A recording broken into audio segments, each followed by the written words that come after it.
ఏ అభివృద్ధి ఉండదు. ఇప్పుడు జరిగినవి అన్నీ కూడా క్యాన్సిల్ అయిపోతాయి. మాకు ఇప్పుడు జరుగుతున్న పథకాలే కావాలి గానీ, ఎప్పుడో ఇస్తానన్న పథకాలు మాకు అవసరం లేదు. కంచంలో పెట్టి అన్నం తినమన్న వాళ్ళకే కావాలి గానీ, కంచం లాగేసుకునే వాళ్ళకి కాదు కదా! వైసీపీ కంచంలో అన్నం పెట్టి తినిపిస్తుంది. వాళ్ళు లాగేసుకుంటారు. సామెతలే ఉంటాయి. ఇక్కడ మనకి కళ్ళెదురుగా కనబడుతుంది. రోడ్ల అభివృద్ధే గానీ, టర్నింగ్ వాళ్ళే గానీ అన్నీ కనబడుతున్నాయి. ఇంకా కనబడట్లేదు అనంటే వాళ్ళు గుడ్డివాళ్ళు అయ్యుండాలి. గుమ్మడికాయలు దొంగ అంటే భుజాలు తడుకున్నారంట. అలాగా ఆయన చేసినవి ఆయన ఎదుటోళ్ళ మీద తోస్తుంటాడు. చంద్రబాబు నాయుడు ఏం తక్కువోడేం కాదు. ఆయన చేసిన పథకాలన్నీ పక్కనోళ్ళ మీద తోసేసి చేతులు దులిపేసుకుంటాడు.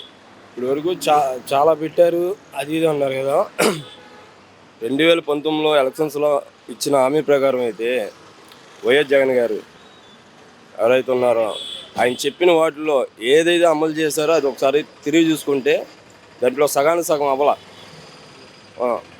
అదొకటి, డ్రగ్స్ ఒకటి, గంజా ఒకటి విజయవాడలో విచ్చలవిడిగా ఎక్కడ పడితే అక్కడే చాక్లెట్ దొరికినట్టుగా దొరుకుతుంది. ఇవన్నీ పోవాలి అంటే అధికారం మారాలి. అదొకటి, ఈ 5 yearsలో నా చిన్నప్పుడు అప్పుడప్పుడు గంజాయి అనే మాట వినేవాడిని. ఇప్పుడు ఎవరు పడితే వాళ్ళు 14 years నుంచి 20 years లోపు పిల్లలు ఎవరు చూసినా దానికి ఎడిట్ అయిపోయారు బాగా.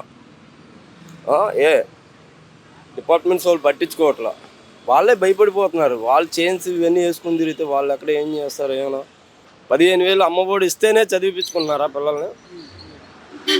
ఏదో ఒక రూపంలో గవర్నమెంట్ రూపంలో డబ్బులు కాకుండా మనకు ఉపయోగపడేది, మనకి సమాజానికి ఉపయోగపడేది. ఎన్ని వేల కోట్లు నాశనం చేస్తారు, వృధాగా చేస్తారు.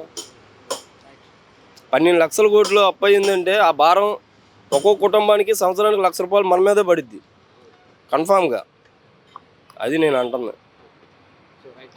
ఇప్పుడున్న పర్టికులర్గా అయితే రౌడీజం పెరిగిపోయింది. ఓకేనా? చాలామంది లేబర్కి వర్క్ దొరకటంలా, దానివల్ల చాలా తప్పులు చేస్తున్నారు. గంజాయి పెరిగిపోయింది బాగా. ఎవడు పడితే వాడు రౌడీ షీటర్ అంటున్నారు. ఇవన్నీ ఏం పట్టించుకోవట్లా. పబ్లిక్ ఎంత ఇబ్బంది పడుతున్నా సరే ఎవరు పట్టించుకోవట్లా. బ్లాక్లో మందు అమ్ముతున్నారు. రేపొద్దున ప్రభుత్వం వచ్చినా వాళ్ళిద్దరు సయోధ్య ఎంతకాలం స్టాండప్ ఉంటుంది అనేది నమ్మకాలు. పెన్షన్ తీసుకున్న వాళ్ళు కానీ, అమ్మఒడి కానీ, అలా కొంత అభిమానం ఉంటుందిగా. ఇల్లు తీసుకున్న వాళ్ళు కానీ, ఇల్లు లబ్ధిదారులు కానీ. వైసీపీ అనేది తటస్థంగా ఉంది, బయటపడతల్లా.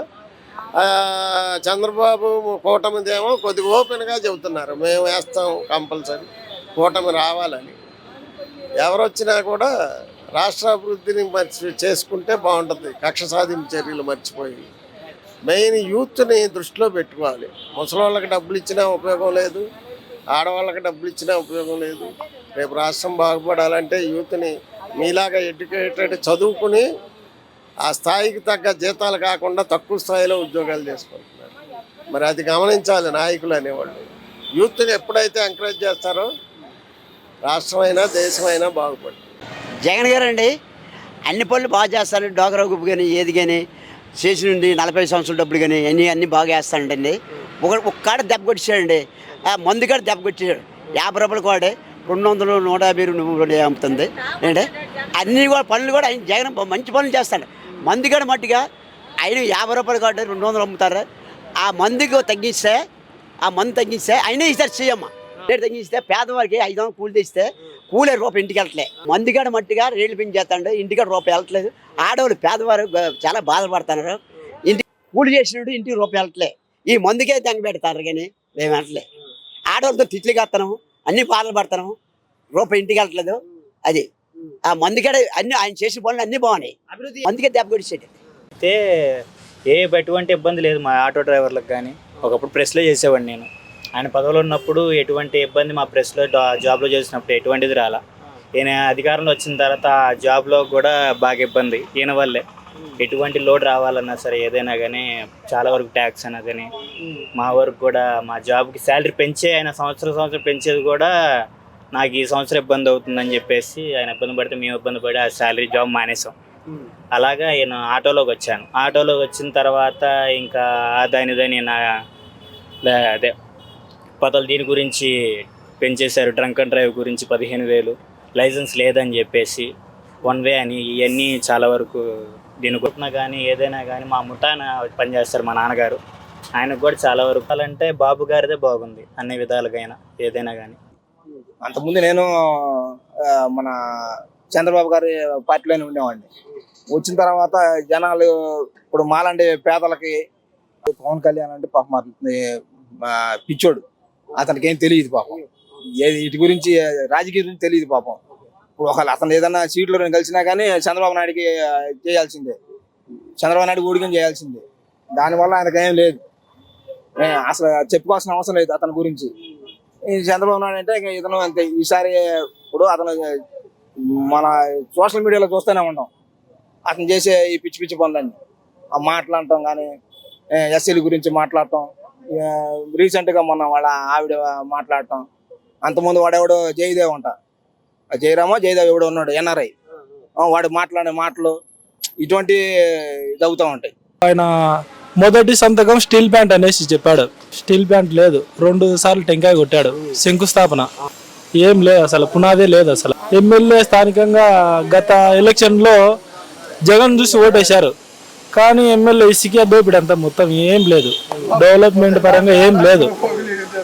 ఆదినారెడ్డి గతంలో వేసిన రోడ్లు కానీ, ఆయన వేసిన తాగునీటి మినరల్ వాటర్లు కానీ, ఆయన గతంలో సొంత నిధులతో పంచాయతీ శాఖలలో మున్సిపాలిటీల్లో కుట్టు మిషన్లు కానీ అవే ఉన్నాయి. కానీ ఈ వైసీపీ తరఫున ఇది మేము ఇచ్చాం ప్రజలకు అనేది ఏం లేదు. ఏమన్నంటే పథకాలు అంటారు, ఎక్కడ ఎవరికి పథకాలు? మేమంతా అవుట్సోర్సింగ్ డెవలప్, మాకు జాబ్స్ లేవు అన్న. అక్కడ జాబ్స్ వదిలితే ఇక్కడ రావాల్సిన అవసరం ఏముంది? విజయవాడకి నిల్లు ఏం లేదు, ఫేక్ వైసీపీ. డెవలప్మెంట్ ఎందుకు ఉండదు? నేను మా ఊర్లో 4 రోడ్లు పోసాం, ప్రతి ఊర్లో 4 రోడ్లు పోస్తున్నారు. డెవలప్మెంట్ అంటారు. ఇప్పుడు చంద్రబాబు హయాంలో రోడ్లన్నీ పోసేస్తే నీకు ఇంకా రోడ్లే ఉన్నాయి?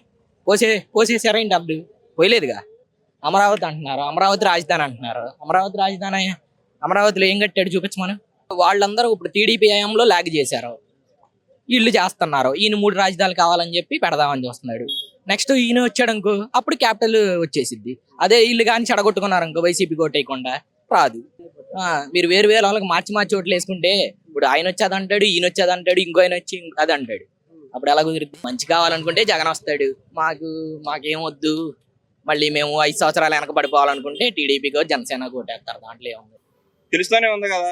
చుండూరు గుర్తుపెట్టుకోండి, కారంచేడు గుర్తుపెట్టుకోండి. ఎస్సీలను ఎంతమంది ఊచకొత్త ఏది ఏ ప్రభుత్వంలో? టీడీపీ ప్రభుత్వంలో. వైసీపీ ప్రభుత్వంలో ఒక్కడేం జరిగిందా? ఇటువంటిది జరగదు కూడా. వైసీపీకే మేమంతా. ప్రస్తుత ప్రభుత్వం దేని మీద నడుస్తుంది? మద్యం ఆదాయం మీద నడుస్తుంది. అసలు జగన్ ఏమి హామీ ఇచ్చాడు? మద్యాన్ని పూర్తిగా నిర్మూలిస్తాము, నిర్మూలించిన తర్వాతే మీ దగ్గరికి వచ్చి ఓట్లు అడుగుతా ఉన్నారు. అలాంటిది మద్యం 2014లో చంద్రబాబు నాయుడు ఎక్కినప్పుడు ఎంత మద్యం అమ్మకాలు అయింది, ఇప్పుడు ఎంత మద్యం అమ్మకాలు అవుతుంది? దానికి దీనికి వ్యత్యాసం అంతా. ఆ డబ్బంతా ఏమవుతుంది? మద్యం, గంజాయి. ఇటువరకు గంజాయి ఎవరో ఒక 100లో ఒక అతను తాగితే మనం దూరం నుంచి అయ్యో ఆ గంజాయి తాగుతాడనే వ్యత్యాసం నుంచి ఇప్పుడు మందు కన్నా ఎక్కువ గంజాయి ఎక్కువ ప్రోత్సాహం అయిపోయింది. ప్రతి ఇంట్లో మన వయసు వచ్చిన పిల్లలు గంజాయి తాగుతారని భయం ఎక్కువైపోయింది. గంజాయికి అలా అలవాటు పడిపోయారు. ప్రతి గంజాయి ఎక్కడి నుంచి వస్తుంది, ఎందుకు కట్టడి చేయలేకపోతున్నారు? మెయిన్ అది. ఆ గంజాయి మద్యం 2 ఏర్లై పాడినంత కాలం పిల్లలకి భవిష్యత్తు ఉండదు, పిల్లల జీవితాలు ఆరోగ్యాలు 2 పోతాయి. బాగా లేని వాళ్ళకి డబ్బులు ఇస్తున్నాడు, చాలా మంచోడు. అతని దేవుడు. ఈ కాలు చెయ్యి ఇరిగిపోయింది, ఇరిగిపోతే గవర్నమెంట్ ఆసుపత్రిలో 25,000 తినడానికి ఇచ్చారు. అన్ని వాళ్ళ మందులు. మా అమ్మకి 18,000 రూపాయలు డబ్బులు ఇచ్చారు, మా నాన్నకి పింఛన్ ఇచ్చారు. మరి మాకైతే అది 2వ మాటలు మాకు అది దేవుడికే వేస్తాం ఓటు, మీ ఎవరికి అంతే. 120-130 సీట్లు కన్ఫామ్ వస్తాయి. ఎన్ని కత్తులు అడ్డం పెట్టుకున్నా అనుమానం లేదు. అవన్నీ వస్తాం మాటలే. నాకైతే తెలుసు 3 పార్టీలు గెలిచారు కాబట్టి 120 నుంచి 100 పైన 120 ముగ్గురు గెలిచారు కాబట్టి. లేకపోతే మనలో వచ్చాయి. ముగ్గురు గెలిచినప్పుడు ఒకడు ఏం చేస్తావు? ఒకరిని కొడతావా? కొట్టలేవుగా. అందుకు కాబట్టి అతనే కావాలమ్మా. దాని నమ్మురు. ఆయన దేవుడే, నేను చెప్పేది ఏం లేదు. మా ఇంట్లో దేవుడే అంతే. చాలా చోట్ల డెవలప్ అయింది, కాకపోతే వాళ్ళు దుష్ట ప్రచారం చేస్తున్నారు కానీ ఆయన ప్రజలు ఎవ్వరు నమ్మట్లా. అదంతా పుకార్లు. ఇంత మాకు ఇప్పుడు చేయితో వస్తున్నాయి, నాకు ఇన్ని వేల కోట్లు వేస్తున్నాడు, 350 కోట్లకి ఎందుకు పెడతాడు సచివాలయాన్ని? వాళ్ళు చేసే దుష్ట ప్రచారం, అది జనాలు ఎవరు నమ్మరు. అన్ని రాష్ట్రాల్లో సర్వే చేసుకోండి, గూగుల్ కొట్టండి, ఆంధ్రాలోనే తక్కువ ఉన్నాయి. ట్యాక్సే గానీ, ట్యాక్స్ గురించి కూరగాయలే గానీ, సరుకుల రేట్లే గానీ ఆంధ్రాలోనే తక్కువ ఉంది. గూగుల్ కొట్టి ఏ రాష్ట్రంలో ఎంత ఉందని మనం చూసుకుంటే ఆంధ్రాలోనే తక్కువ ఉంది. కొంచెం ఎక్కువ ఎక్కడైనా ఉన్నా రైతుకి గిట్టుబాటు ధర కల్పించాడు జగన్ అన్న.